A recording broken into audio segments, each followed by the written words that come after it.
What's going on, guys? It's Steve. Now, this is something that definitely needs to happen in the 2017 NBA Finals. Now, for the next week or so, unless there's news, well, pretty much in the next few weeks, depending on how long the finals actually goes on, pretty much every video is going to be focused on the NBA Finals. So, Kyrie Irving and Stephen Curry need to guard each other. They need to guard each other. I am sick and tired of these two players, elite players, not guarding each other when they face each other. LeBron James and Kevin Durant do it. So Stephen Curry and Kyrie Irving need to do it. I know they're not great defenders. Okay, I get that. Actually, if you look at it, Stephen Curry's actually a pretty underrated defender. He's not great, but he's not terrible like a lot of people think. I just don't understand. Well, I kind of understand the point of view on why, they're not going to put Stephen Curry on Kyrie Irving and why they're not going to put Kyrie Irving on Stephen Curry. Because they don't want to wear him out. Because imagine chasing around Kyrie Irving and Stephen Curry. Imagine, I don't give a damn how much you train for it, you're going to get worn out. You're going to get worn out from it. Okay, Stephen Curry, you're going to get worn out from running around screens, getting hit by freaking 7-footers setting screens, running in circles, and then when he gets the ball and he ISOs on you, trying to stay in front of him. And then Kyrie Irving, you're just going to get tired of trying to stay in front of him when he boogies on you. So, I mean, honestly, these two players, I can understand why they don't guard each other. I understand that point of view. That's why Klay Thompson is a really good two-way player. I get that, okay? I can see why these things happen. But what I don't understand is, if you're a competitive person, you have a competitive spirit, why don't you tell your coach, look, I want to guard Kyrie, or I want to guard Steph, okay? I'm not going to let him outplay me. I want to guard him. If you're a true competitive player or person in general, you would come out and say that. I want to guard Kyrie. I want to guard Curry. Now, I'm not saying they don't have the competitive spirit, but do you think, like LeBron, I know they're different people, but do you think LeBron is going to allow someone else to guard Kevin Durant for the majority of the time?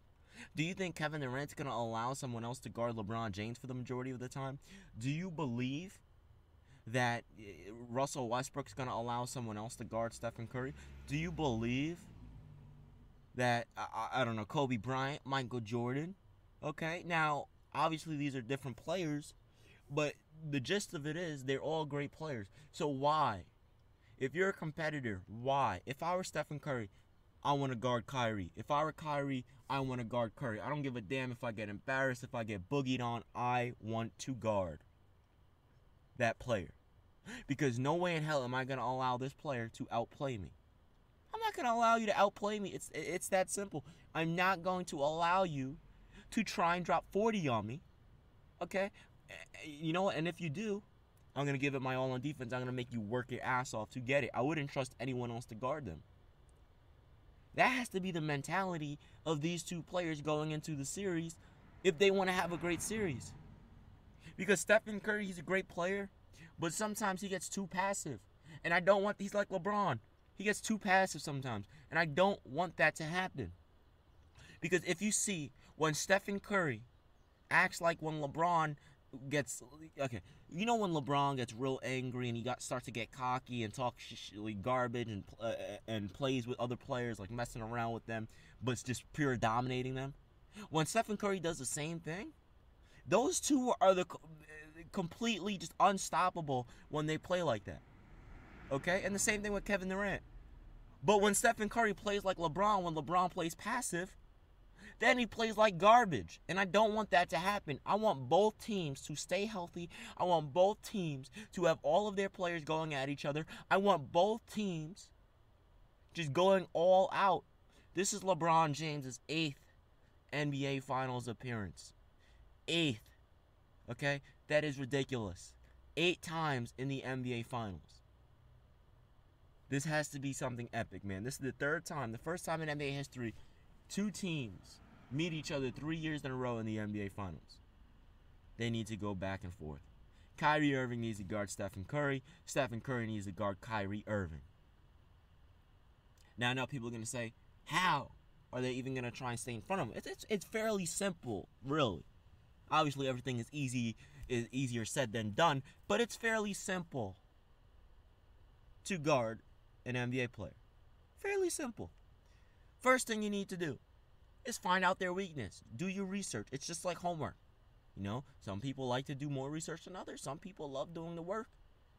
But if you like it or not, basketball, you have to do a lot of homework. And if you realize Kyrie Irving, he's a ball stopper. He's an ISO player. It's that simple. So Curry, what you need to do to guard Kyrie Irving, you know, it's obviously unguardable, but to try and slow him down, all you need to do is force him to his right hand. Now, I know people are going to say, Steve, what the hell are you talking about? I've said this a million times. I'm really tired of explaining it. Force him to his right hand. Force him to go right. Okay? He is a great mid-range jump shooter. And he is dominant dribbling with his left hand. Sounds funny, but he is. So when he ISOs, a lot of the time you realize when he's on the right side of the court, meaning his left shoulder is aligned with the rim, he usually steps back with his left foot, meaning he lands on his right, and he turns his body mid-air, creating a tougher shot. Now, obviously, when you're in the NBA, all of these shots become not easy, but easier because you train for this. But if you force him left, he's a dominant ball handler. So either way you force him, he's going to be able to dribble. But forcing him left makes it so much easier to shoot mid-range jump shots, especially his type of jump shots where he pulls up. Because now all he has to do is just pull straight up and release. Where if you force him to the right, he's going to have to step back.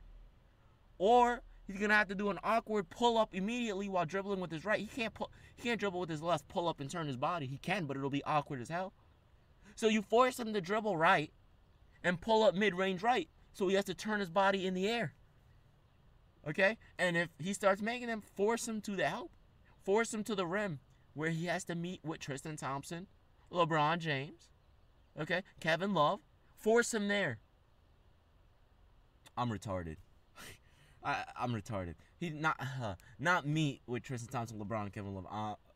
Forget that part. Okay, I was thinking about, you know, Draymond Green, okay, Kevin Durant. That's what I was talking about. JaVale McGee. That's what I meant to say. Force him that way. Okay? Now, Stephen Curry is a little bit different.